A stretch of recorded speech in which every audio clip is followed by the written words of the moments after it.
Now, from the Columbia Basin, your local news source, this is iFIBER 1 News, presented in high definition. The #1 source for real-time local news, local sports headlines, and our very own Weather Center forecast covering the entire Columbia Basin. With your iFIBER 1 News team, reporting news in real time as it's happening. From the iFIBER Communications HD broadcast studio in Ephrata, Washington, this is iFIBER 1 News, and it starts now.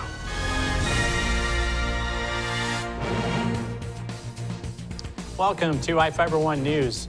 I'm Cody Johnson with news from around the Columbia Basin for Tuesday, April 23rd. Tonight we report on a meeting in Soap Lake set to talk about water rates and about a new contract between George and the Sheriff's Office. We also look at how a Moses Lake teenager ended up with more trouble than he realized, and how state Democrats are changing their plans for new taxes. In sports, we catch up with the latest on the Columbia Basin Riverhawks and the Mariners. And our spotlight story tonight is about one man in the state's historic move of legalizing marijuana. And we have the latest weather forecast for the Columbia Basin from the iFIBER 1 Weather Center.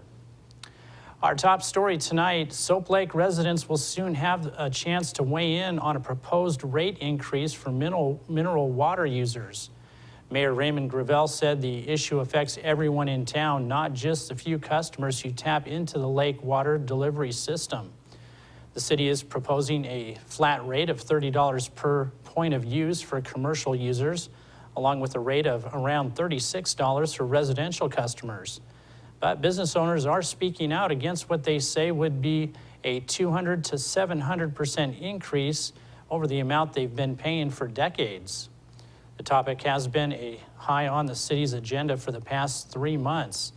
Earlier this year, the city spent more than $7,000 repairing a broken system of underground pipes that has for decades transported lake water to local businesses and homes. The city is holding a workshop on Wednesday, May 8th at 5:30 p.m. in the Soap Lake City Council chambers. The George City Council signed a year-long security service agreement with the Grant County Sheriff's Office. The Quincy Valley Post-Register reported the city will pay $30,000 for 607 hours of patrol services performed by sheriff's deputies. Deputies will patrol the town for about 11 hours per week. The contract took effect April 1st and expires March 31st, 2014. The Post-Register reported the council decided to go with the sheriff's office over a private security company because private firms can't make arrests or detain suspects.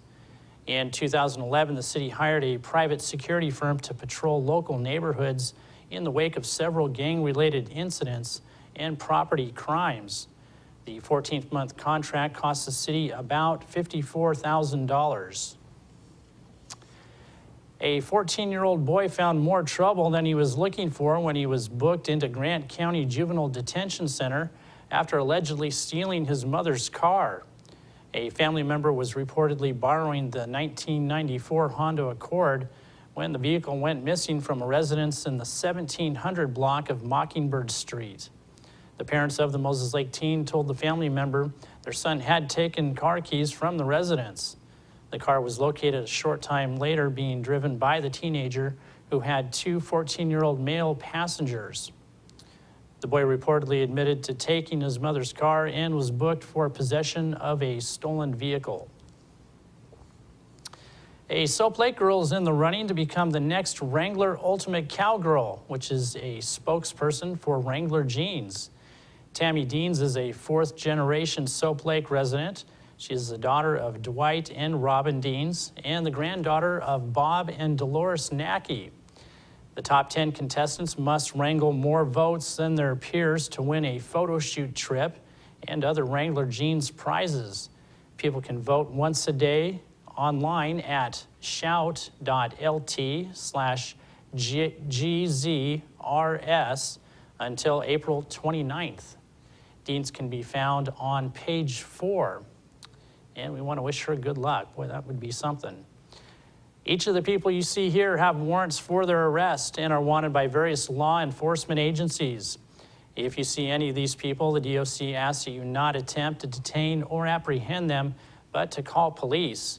You can also call the Department of Corrections at 509-764-6180 during the day, or 509-762-1160 after 5 p.m.